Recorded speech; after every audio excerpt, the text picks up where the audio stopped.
स्वागत आहे आपल्या सगळ्यांचं अजून एका व्हिडिओमध्ये.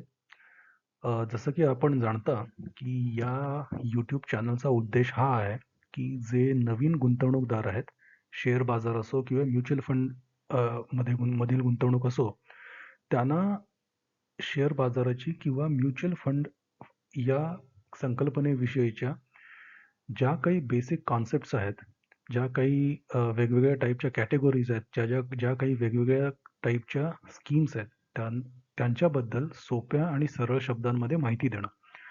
याचा मुख्य उद्देश म्युच्युअल फंड गुंतवणूकदार किंवा म्युच्युअल फंडांमधील गुंतवणूक हाच आहे. मात्र तरीही कधी-कधी आपण एखाद 2 व्हिडिओ हे डायरेक्ट गुंतवणुकीसाठी, डायरेक्ट शेअर बाजार गुंतवणुकीसाठी सुद्धा कदाचित बनवू. मात्र या चॅनलचा जो टार्गेट ऑडियन्स आहे, ते असेच लोक आहेत ज्यांनी आतापर्यंत म्युच्युअल फंडांमध्ये गुंतवणूक केली नाहीये किंवा फार कमी केलेली आहे किंवा जे विचार करतायत म्युच्युअल फंडांमध्ये गुंतवणूक करण्याची, तर त्यांना अत्यंत साध्या, सोप्या आणि सरळ शब्दांमध्ये म्युच्युअल फंडांविषयी माहिती देणं हा उद्देश आहे. तर आजच्या व्हिडिओचा विषय मल्टी फॅक्टर म्युच्युअल फंड्स. ही एक नवीन कॅटेगरी आहे जी सध्या लॉन्च झालेली आहे. मागील 3 ते काय 4 महिन्यातच बहुतेक याचे 1-2 NFO येऊन गेले आहेत.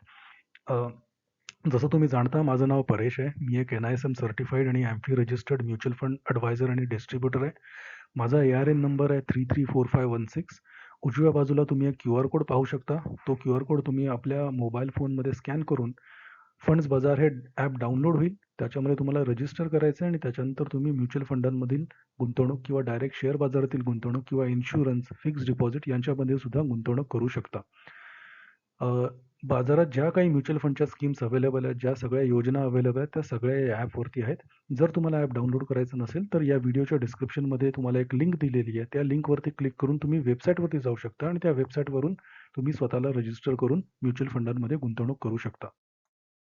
पुढे जाण्याच्या आधी हा डिस्क्लेमर जरुरी आहे, की म्युच्युअल फंडांमधील गुंतवणूक ही जोखीम दायी आहे आणि कुठल्याही म्युच्युअल फंड योजनेचा किंवा स्कीमचा मागचा रिटर्न ही तुम्हाला काही शाश्वती देत नाही, काही खात्री देत नाही, की पुढे सुद्धा तसाच रिटर्न येत राहील. जेव्हा कुठलाही एक नवीन म्युच्युअल फंड गुंतवणूकदार जेव्हा बाजारात येतो, शेअर बाजारात येतो आणि एखाद्या म्युच्युअल फंडच्या वेबसाईटवरती जातो, तर तो खूपच गोंधळात पडतो. का? कारण की कित्येक कॅटेगरी आहेत. आज जवळपास प्रत्येक म्युच्युअल फंडांच्या वेबसाईटवरती जर तुम्ही गेलात, तर 50 ते 60 प्रकारच्या वेगवेगळ्या स्कीम तुम्हाला दिसतील. तर गोंधळ उडतो साहजिक आहे, गोंधळ उडणं साहजिक आहे, की आपल्यासाठी कुठली स्कीम चांगली आहे. आपण मागील एक जवळपास 8-10 वर्ष ऐकत आलो आहोत, की म्युच्युअल फंड सही आहे, म्युच्युअल फंड सही आहे. बरोबर आहे, म्युच्युअल फंड सही आहे. सही म्हणजे तुमच्यासाठी चांगला आहे. खास करून त्यांच्यासाठी ज्यांना शेअर बाजार किंवा म्युच्युअल फंड गुंतवणूक याविषयी जास्त काही माहिती नाही, त्यांच्यासाठी म्युच्युअल फंड नक्कीच सही म्हणजे चांगला आहे. मात्र प्रत्येक स्कीम किंवा प्रत्येक योजना ही काही प्रत्येकासाठी सही म्हणजे बरोबर नसते. तर तुमच्या गुंतवणुकीचा कालावधी, तुमची जोखीम घेण्याची क्षमता आणि तुम्हाला किती परतावा अपेक्षित आहे, याप्रमाणे वेगवेगळ्या ज्या स्कीम असतात त्या तुमच्यासाठी चांगल्या असतात आणि म्हणून जर तुम्हाला म्युच्युअल फंडांविषयी जास्त माहिती नसेल, तर हे असे माझा चॅनल पहा. तुम्ही अजूनही बाहेर नेटवरती जाऊन किंवा न्यूजपेपरमध्ये वाचून अभ्यास करू शकता. मात्र माझं तुम्हाला हेच म्हणणं राहील, की तुम्ही एखाद्या म्युच्युअल फंड ॲडवायझरकडे जावं आणि त्यांच्याकडून तुमच्यासाठी कुठल्या चांगल्या स्कीम आहेत ते जाणून घ्यावं. मी स्वतः एक म्युच्युअल फंड ॲडवायझर आहे. या व्हिडिओच्या अखेरीस मी तुम्हाला माझे कॉन्टॅक्ट नंबर देईन. जर तुम्हाला म्युच्युअल फंडमध्ये गुंतवणूक करण्याची इच्छा असेल, तर तुम्ही मला त्या नंबरवरती कॉन्टॅक्ट करा. मी नक्कीच तुम्हाला तुमच्या गुंतवणूक उद्देशानुसार ज्या चांगल्या स्कीम आहेत त्या सांगू शकेन. तर आता आपण बघूया मल्टी फॅक्टर फंड्स काय आहेत. तर पहिली गोष्ट फॅक्टर या शब्दाचं जर मी भाषांतर करायचं ठरवलं मराठीत, तर त्याला घटक म्हणता येईल. म्हणजे कुठलीही कुठलाही एक कंपनीचा शेअर असतो. तो शेअर वाढण्यामागे किंवा घटण्यामागे म्हणजे त्याची किंमत वाढण्यामागे किंवा किंमत घटण्यामागे बरेचसे घटक कारणीभूत असतात. मात्र ही एक इन्व्हेस्टमेंट स्ट्रॅटेजी आहे. म्हणजे काय? गुंतवणूक रणनीती आहे, डेटा बॅक्ड आहे. म्हणजे हे संख्याशास्त्राचा विचार करून यांनी जे मागील जवळपास एक 10, 15, 20, 25 वर्षाचा जो डेटा असतो, शेअर प्राईसचा जो डेटा असतो, तो शेअर त्या एखाद्या समभावाची शेअरला समभाव मराठी शब्द आहे. मी हा सांगतोय मात्र वापरताना मी शेअरच वापरणार आहे कारण की कित्येक लोकांना आजकाल एवढं शुद्ध मराठी कळत नाही. तर जेव्हा एखादा शेअर जो असतो त्याची किंमत जी वर-खाली होते त्याला बरेचसे घटक कारणीभूत असतात. मात्र या सगळ्या घटकांमध्ये काही एक मुख्य घटक असे आहेत, जे या इन्व्हेस्टमेंट किंवा गुंतवणूक रणनीतीमध्ये त्यांनी लिस्ट केलेले आहेत. ठीक आहे. आणि दीज आर प्रूव्हन कॅरेक्टरिस्टिक. आता त्यांनी कॉमन फॅक्टर्स म्हणजे जे मुख्य घटक आहेत एखाद्या शेअरची किंमत वाढण्यासाठी किंवा घटण्यासाठी ते असे आहेत. मोमेंटम. मोमेंटम म्हणजे गती. तर या घटकाचा अर्थ काय आहे, की एखादा शेअर जर सारखा सलग वाढतच असेल, तर असं मानलं जातं, की पुढे सुद्धा तो वाढतच राहील काही काळासाठी. म्हणजे समजा एखाद्या शेअरनी मागच्या जवळपास एक 1, 2, 3, 4 आठवड्यांमध्ये चांगला परतावा दिला असेल, तर त्याच्यामागे काहीतरी कारण नक्कीच असेल. त्या कंपनीची कामगिरी चांगली झाली असेल किंवा ती कंपनी ज्या सेक्टरमध्ये काम करते, त्या सेक्टरचे भविष्य चांगलं असेल म्हणून त्याच्या शेअरची किंमत वाढत असेल. तर म्हणून मोमेंटम हा किंवा गती हा एक घटक मानला जातो. लो व्हॉलॅटिलिटी म्हणजे स्थिरता किंवा कमी अस्थिरता. व्हॉलॅटिलिटीचा अर्थ होतो अस्थिरता. तर कित्येक कंपन्यांचे शेअर जर तुम्ही पाहिले असतील, तर समजा मार्केट 10% नी घसरलं, तर त्या कंपन्यांचे शेअर जे असतात ते मार्केटपेक्षा जास्त घसरतात. 15% नी घसरतील, 20% नी घसरतील. तर त्याला म्हणतात अस्थिरता.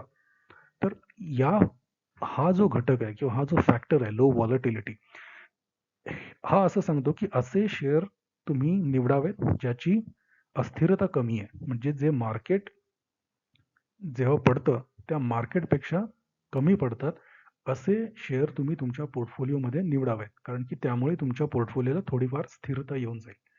तिसरा घटक आहे क्वालिटी. क्वालिटीचा अर्थ तर सगळ्यांनाच माहिती आहे, पण तरी त्याचं भाषांतर गुणवत्ता म्हणता येईल.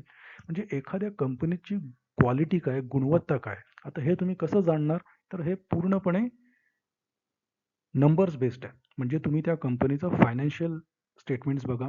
अकाउंटिंग म्हणतात जी balance sheet, profit and loss, कंपनीची आर्थिक स्थिती किती उत्तम आहे, त्याप्रमाणे त्या कंपनीला चांगल्या क्वालिटीचं म्हटलं जातं. जर एखाद्या कंपनीच्या बॅलन्स शीटवरती चांगला कॅश बॅलन्स असेल, जर त्यांचा रेव्हेन्यू जो आहे, तो इयर ऑन इयर चांगल्या प्रकारे वाढत असेल, जर त्यांचे प्रॉफिटेबिलिटी रेशो चांगले असतील, म्हणजे प्रॉफिट मार्जिन चांगलं असेल आणि प्रॉफिटसुद्धा दरवर्षी किंवा दर क्वार्टरला वाढत असेल, तर त्या कंपनीला चांगल्या क्वालिटी ची कंपनी मानली जाते आणि जो घटक आहे, त्या कंपनीचा शेअर प्राइस वाढण्याच्या मागे जो घटक असतो, तो गुणवत्ता किंवा क्वालिटी हा असतो. चौथा घटक आहे व्हॅल्यू. व्हॅल्यू इन्व्हेस्टिंग ही एक वेगळीच फिलॉसॉफी किंवा विचारसरणी आहे आणि जगातील जे कोणी यशस्वी गुंतवणूकदार आहेत. आता आपण या चॅनलवरती मागच्या वेळेला पीटर लिंच यांचे सल्ले याच्यावरती मी एक व्हिडिओ केला होता. वॉरन बफे यांचं नाव तुम्ही ऐकलं असेल. अजूनही बरेचसे जे यशस्वी निवेशक आहेत, यशस्वी गुंतवणूकदार आहेत, ते शक्यतो व्हॅल्यू इन्व्हेस्टमेंट याचाच पुरस्कार करतात. का? कारण की ही एक फार जुनी गुंतवणूक रणनीती आहे आणि ती काळाच्या कसोटीवरती खरी उतरली आहे. व्हॅल्यू इन्व्हेस्टमेंट म्हणजे काय? की तुम्ही एका कंपनीचा अत्यंत बारीक अभ्यास करायचा. एक फायनान्शियल मॉडेल म्हणतात त्याला, फायनान्शियल मॉडेलिंग म्हणतात किंवा हे एक इक्वेशन आहे.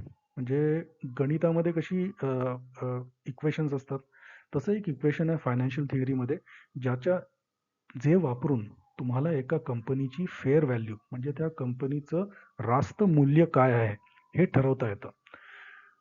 तर याच्यामध्ये काय असतं, की तुम्ही एखाद्या कंपनीचा चांगला अभ्यास करायचा, फायनान्शियल मॉडेलिंग करायचं आणि हे जे इक्वेशन आहे त्याला DCF डिस्काउंटेड कॅश फ्लो म्हणतात. हे खूप किचकट होईल या व्हिडिओत सांगायला, कारण की या व्हिडिओचं जो टार्गेट सेगमेंट आहे ते असेच गुंतवणूकदार आहेत ज्यांना गुंतवणुकीविषयी जास्त काही माहिती नाहीये आणि त्यांना जे बेसिक समजावून घ्यायचे.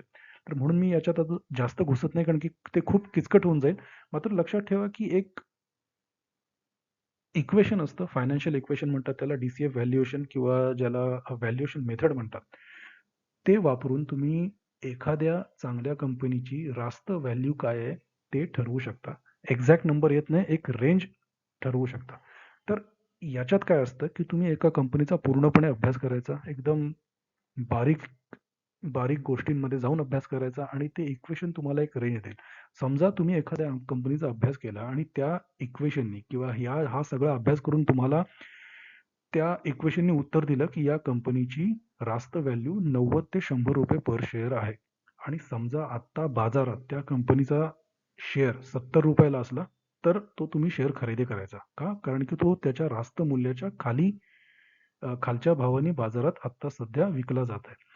याचा अर्थ असाच आहे, की जर कंपनी चांगली असली, तर तो शेअर प्राइस जी असते ती आज ना उद्या त्याच्या रास्त व्हॅल्यूवरती येणारच. म्हणजे आज तुम्ही ₹70 ला शेअर खरेदी केलात, तर तो कधी ना कधी 90 ते 100 ही जी त्याची रास्त व्हॅल्यू तुम्ही काढलेली आहे, रास्त किंमत त्याची काढलेली आहे, त्या किमतीवरती पोहोचेलच. तर हे बेसिक आहे व्हॅल्यू इन्व्हेस्टिंगचं. मी याच्यावरती थोडा जास्त वेळ टाकला कारण की ही एक फारच महत्त्वपूर्ण अशी अ, अ, गुंतवणूक रणनीती आहे आणि या व्हॅल्यू इन्व्हेस्टिंगवरती मी स्वतः खूप काही अभ्यास केलेला आहे, खूप काही पुस्तकं वाचलेली आहे आणि मला स्वतःला ती फार आवडते म्हणून. आणि अजून एक फॅक्टर येतो, की साईज म्हणजे कंपनीचं जी छोटी कंपनी असते आणि तिचं जर समजा पुढील अ, आर्थिक परिस्थिती चांगली वाढण्याची चिन्ह आहेत, तर त्या कंपनीचा शेअर शक्यतो तुम्ही विकत घ्यावा. तर हे 5 फॅक्टर आहेत. याच्यापेक्षा अजून खूप काही फॅक्टर किंवा घटक आहेत.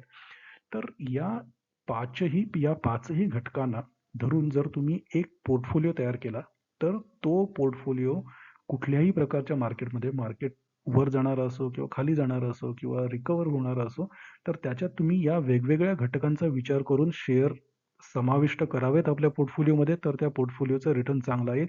अशी ही एक बेसिक थिअरी आहे किंवा बेसिक सिद्धांत आहे. तर तुम्ही मल्टी फॅक्टर फंड्स का निवडावेत? तर पहिलं कारण आहे, की जे वेगवेगळे घटक आहेत, ते वेगवेगळ्या मार्केट सायकलमध्ये चांगलं काम करतात. आता मार्केट सायकलचे जनरली 3 प्रकार आहेत. मार्केट सायकल म्हणजे काय? आता याला मराठी शब्द काय म्हणावा लागेल तर अ, प्रत्येक फेज मार्केटची स्थिती काय आहे? वेगवेगळ्या स्थितीमधनं मार्केट जात असतं.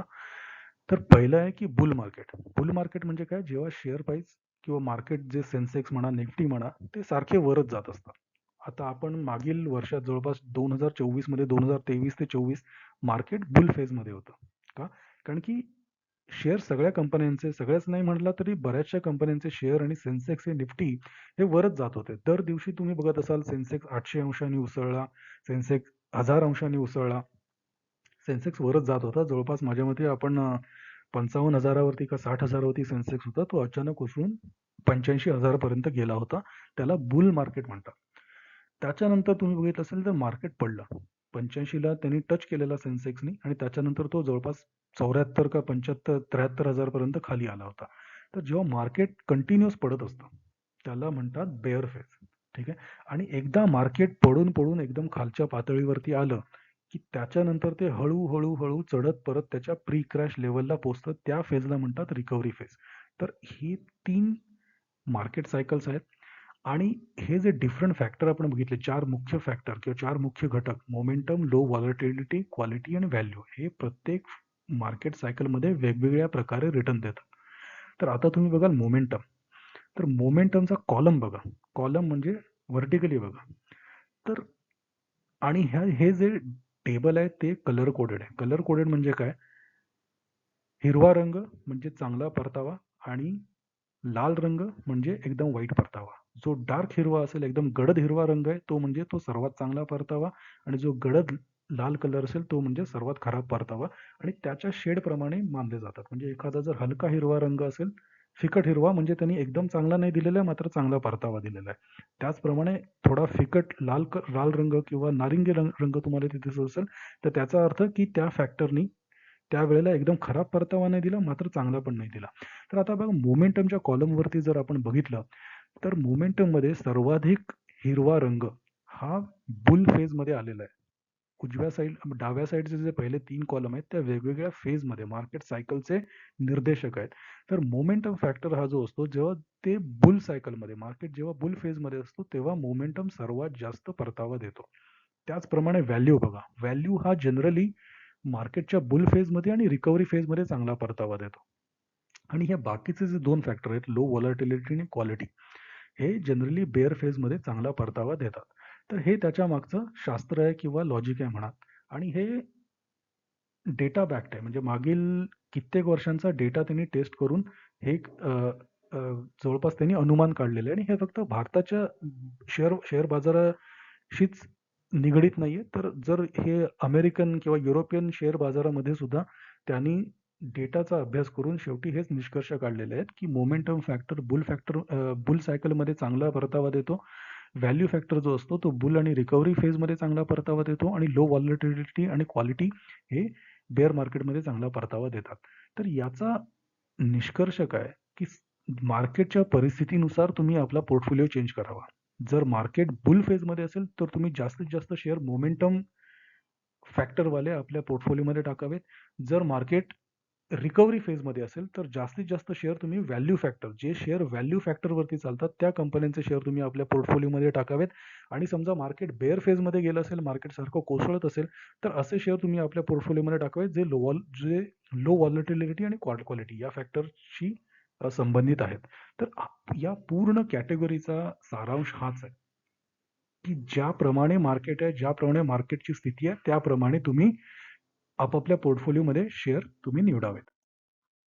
दुसरं कारण आहे, की no single factor outperforms every year. म्हणजे प्रत्येक जो घटक असतो, समजा त्यांनी यावर्षी चांगला परतावा दिला, तर जरुरी नाही की दुसऱ्या वर्षी सुद्धा तो चांगला परतावा देईल.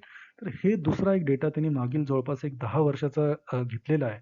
आणि जर तुम्ही बघितलात मोमेंटम, लो व्हॉलॅटिलिटी कुठलाही कॉलम बघा, सलग त्याच्यामध्ये तुम्हाला 2 पेक्षा जास्त वर्ष तुम्हाला हिरव्या रंगामध्ये दिसणार नाहीत. मोमेंटम तर बघा पहिल्या 2015 मध्ये त्यांनी 11.3 प्लस हा एवढा रिटर्न दिला. त्याच्यानंतर तो निगेटिव्हमध्ये गेला. 2017 मध्ये परत तो 70% दिला. 2018 मध्ये तो परत -11% मध्ये गेला. सेम तसंच आहे low volatility, quality, value. Value जर तुम्ही बघायला गेलात तर सलग 1-2 वर्षात त्यांनी चांगला परतावा दिलेला आहे. याचं कारण हेच असतं, की व्हॅल्यू इन्व्हेस्टमेंट ही मेथोडॉलॉजी अशीच आहे, की तुम्ही क कंपन्यांचे शेअर रास्त भावापेक्षा कमी खरेदी करता. त्यामुळे ते पुढील 1-2 वर्षात चांगलेच उसळण्याची शक्यता असते.